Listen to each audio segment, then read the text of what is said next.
దేవుని నామానికి మహిమ కలుగును గాక. హల్లెలూయా.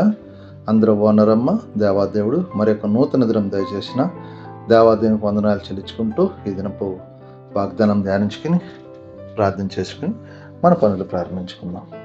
ఈ దినపు వాగ్దానం, ఆసక్తి విషయంలో మాంద్యులు కాక ఆత్మీయ తీవ్రత గలవారై ప్రభువును సేవించడి. రోమీయులకు రాసిన పత్రిక 12:11 మాట్లాడారు. ఆత్మ విషయాలను మాంద్యులు కాక అంటే మనం ఆసక్తి, మనం ఎప్పుడు ఆసక్తి కలిగి ఉండాలి. ప్రార్థించాలి, ఆసక్తి కలిగి ఉండాలి. మందిరానికి ఆసక్తి కలిగి ఉండాలి. అలాగే సహవాసం ఆసక్తి కలిగి ఉండాలి. మాంద్యులు కాక అంటే మనం బద్ధకస్తులు కాక, సోమర్థనం కాకుండా. బద్ధకం సోమర్థం ఉంటుంది. తర్వాత చేద్దాంలే, కొంచెంసేపు చేద్దామని అనుకోకూడదు. ఎప్పుడు కూడా ఆసక్తి ఉండాలి.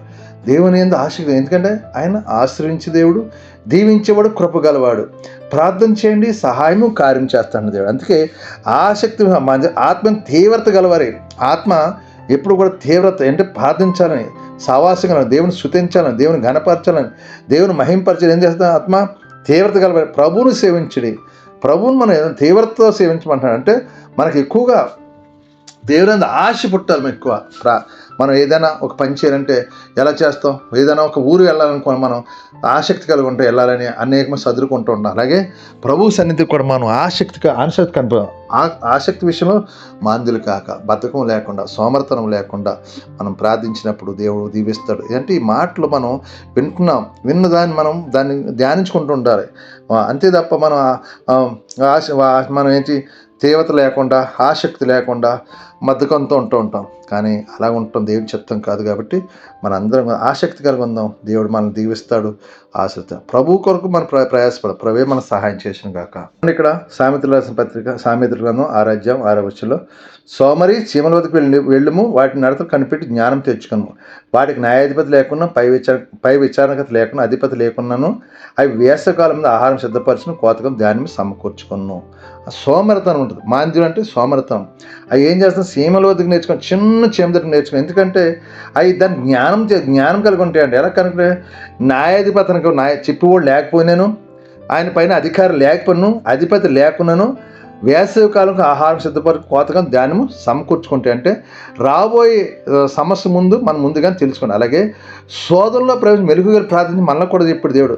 మీరు శోధనలోకి వెళ్తారేమో, మెలుగుగలు ప్రార్థించండి. ఆ సీమలు చూడు, రేపు రాబోయే వేసవికాలానికి, కోతకాలానికి ఆహారం సిద్ధపాటు చేసిన వాటికి అధిపతి లేడు, మరి ఎవరు లేరు?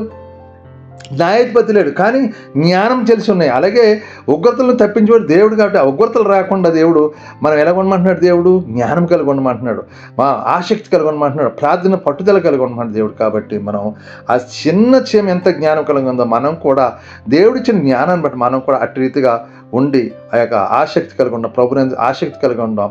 మరి మనం దీవించబడాలని ఆసక్తిగా ప్రార్థనలో పట్టుదల కలిగి ఉండే కృప మనందరికీ దేవుడు దయచేయను గాక.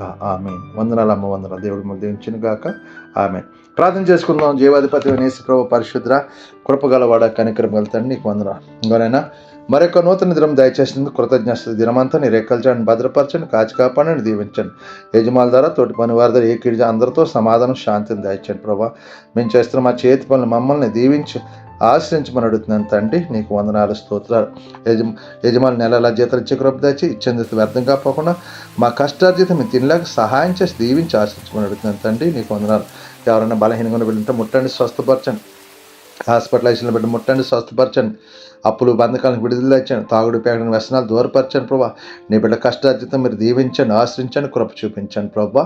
నీకు వందనాలు. ఈ దినమంతా మేము చేస్తాం మా చేతి పనులు మమ్మల్ని దీవించి ఆశ్రయించి కృప చూపించమని, మీకు మమ్మల్ని అందరినీ భద్రపరిచి దాచి కాచి కాపాడమని, మీకే మహిమా ఘనత ప్రభావం పొందుకుని యేసు పరిశుద్ధం అడుగుతున్నాను తండ్రి. ఆమేన్. వందనాలమ్మ, వందనాలు. దేవుడు దీవించును గాక. వందనాలు. ఆమేన్. ప్రభువు నామంలో ఈ వీడియో వీక్షించిన ప్రతి ఒక్కరికి జీసస్ స్వస్థత ప్రార్థనా మందిరం వారి ప్రత్యేక వందనాలు తెలియజేసుకుంటున్నాము.